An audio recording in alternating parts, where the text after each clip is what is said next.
রাতে 12টার বেশি বাজে।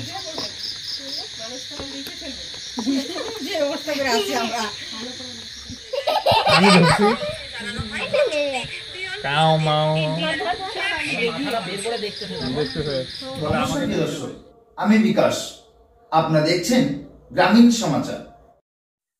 হাঁটতে গিয়ে একটি কচ্ছপ উদ্ধার করলেন জলপাইগুড়ির এক বাসিন্দা। জলপাইগুড়ি পান্ডাপাড়া জগন্নাথ কলোনি এলাকার বাসিন্দা রবি হাজরা রাস্তায় হাঁটতে গিয়ে একটি কচ্ছপ দেখতে পান। কচ্ছপটিকে উদ্ধার করে বাড়িতে নিয়ে আসেন এবং খবর দেন পরিবেশপ্রেমী সংস্থা গ্রিন জলপাইগুড়িকে। খবর পেয়ে কচ্ছপটিকে উদ্ধার করতে ঘটনাস্থলে ছুটে আসেন গ্রিন জলপাইগুড়ি স্বেচ্ছাসেবী সংস্থার সম্পাদক অঙ্কুর দাস ও সৌরভ পাল। গ্রিন জলপাইগুড়ি স্বেচ্ছাসেবী সংস্থার সম্পাদক অঙ্কুর দাস জানান, আমরা কচ্ছপটিকে আপাতত আমাদের হেফাজতে রাখছি, সেটি শনিবার জলপাইগুড়ি বন দপ্তরের হাতে তুলে দেওয়া হবে।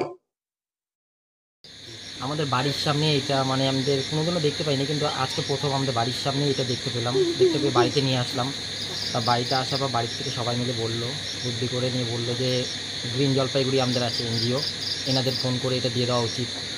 আমাদেরও খুব ইচ্ছা রাজবাড়ির পুকুরে যদি এটা ছাড়া হয় খুব ভালো হয়। আর কি উদ্ধার করলেন? এটা একটা কচ্ছপ।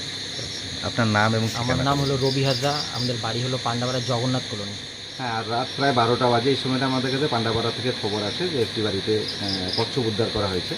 তো কচ্ছপ যেহেতু বিরল প্রজাতি হয়ে যাচ্ছে এবং আমাদের এই পরিবেশে ভারসাম্য রক্ষা করার জন্য তাদেরকে রক্ষা করা দরকার। আমরা রাতে বন দপ্তরের সাথে যোগাযোগ করি, কিন্তু যোগাযোগ কোনো কারণে হয় না।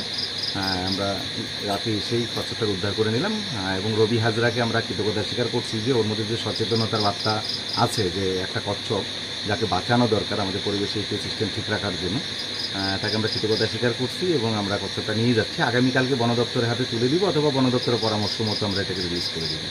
অঙ্কুর দাস, সাধারণ সম্পাদক, গ্রিন জলপাইগুড়ি।